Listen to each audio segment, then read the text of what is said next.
sallama irin ta addinin musulunci. Assalamu alaikum wa rahmatullahi ta'ala wa barakatuh.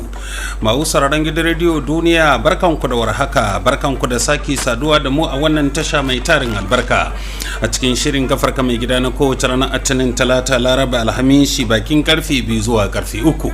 Gashi Allah mai kowa mai komi madaukakin sarki wanda ba ya roƙon kowa, Allah gagar misali wanda yake misali mai cikakken iko, Allah kadirin ala kulli shay'in. Allah ya ga dama mun iso a wannan zaure don gabatar da wannan shiri na gafarka mai gida.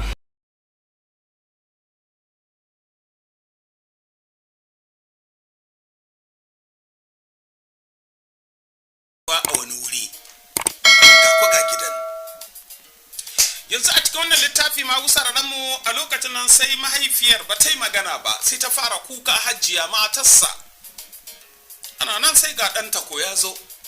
A lokacin da ya zo ya ce mama barka da ta ce yawa. A lokacin nan shi kenan sai ga tana kuka. Ya ce mama menene kuma na kuka?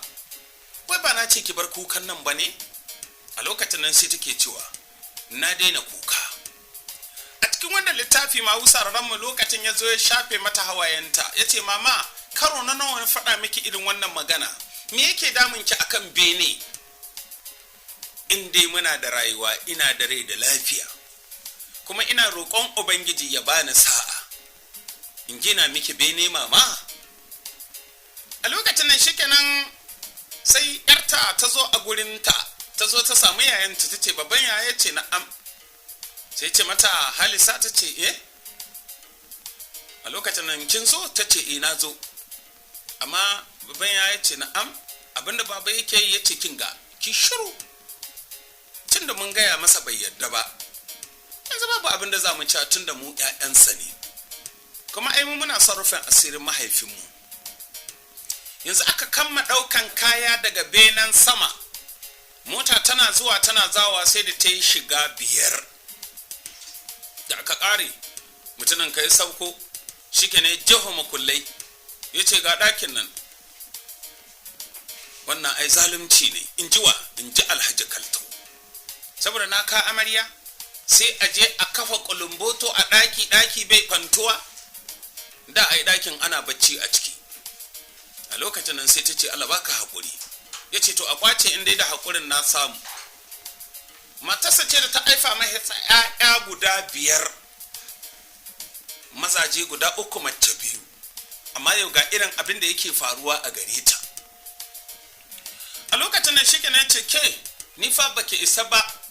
Ta ce Allah baka haƙuri.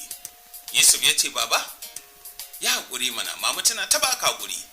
Ya ce na san kana goyon bayan ta ne, kai na ga alamar za ku iya komawa gefe ɗaya ku yaƙe ni. Sai ce astaghfirullahi baba, kar ku yi wannan tsammani ko zato, baya da kyawu. Mu 'ya'yanka ne, kai mahaifinmu ne, muna ganin girmanka, ta ya za mu iya wannan abin da kake faɗa? Baba kar ku sa lamarin duniya a ranku. Ya ce ɗan kusun uwa, ba don lamarin duniyar ba kai kana nan? Da ban tace ne tsaye-tsayen daka ni jajirce ba, kai ka isa ka ci da daɗi ka sha da daɗi? Ha!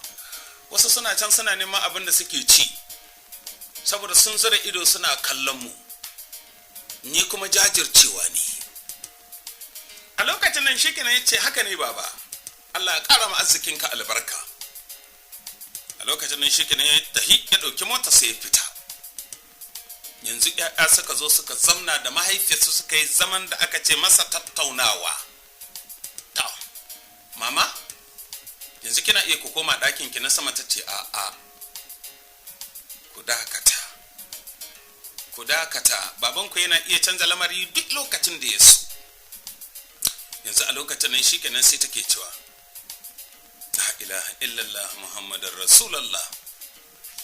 Yanzu labarin littafi na mawusar rama mai suna da abina shine badi'us samawati wal arli. Mutunan ka wanda aka ce masa Alhaji Kalto, fankama da isa na rayuwarsa ba su da daɗi. Mudi yanzu Mudi yana nazari, washe gari sai tashi ya ɗauki motarsa, bai zame ko ina ba sai a gurin Husaini.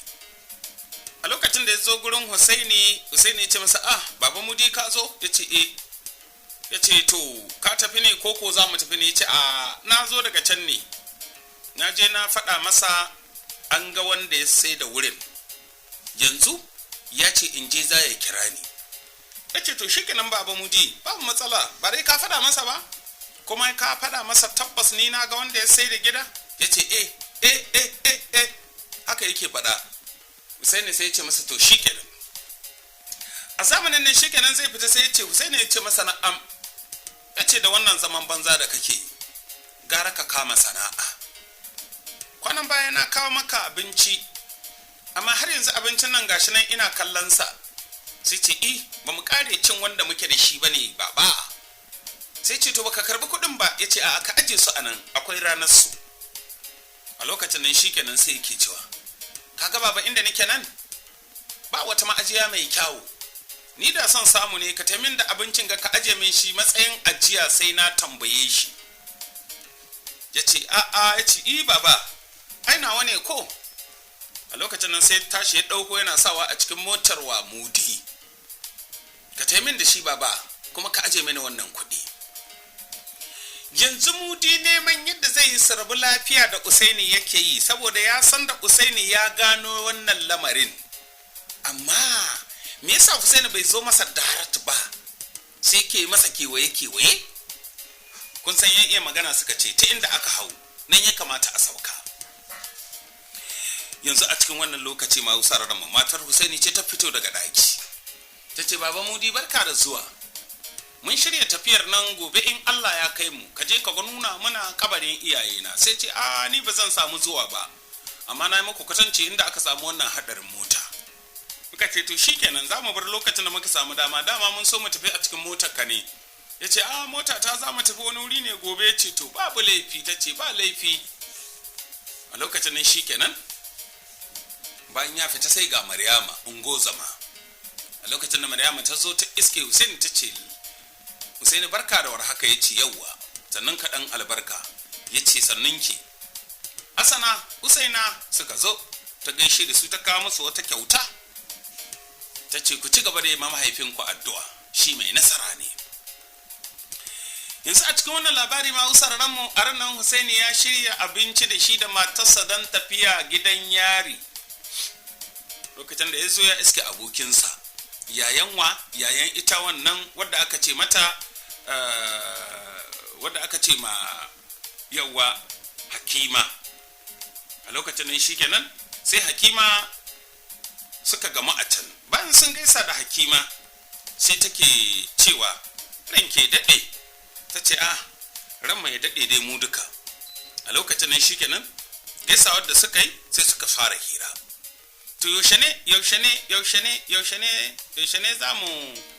za ku tafi inda kuka ce min? To bari sai mu hito daga cikin gidan yari tukuna. Lokacin da suka shiga suka yi fira da yayin ita mai suna Hakima. A cikin wannan labari ma usarar mana wannan littafi mai suna da abina. Kwana tashi aka ce kwana nesa. Yanzu shi mai suna Usaini in ya kai dungu zai kai mari, ya tafi gidansa abokinsa gidansa Hakima ya gaida mahaifinsa da mahaifiyarsa Hajiya Zainab ya dawo a gida.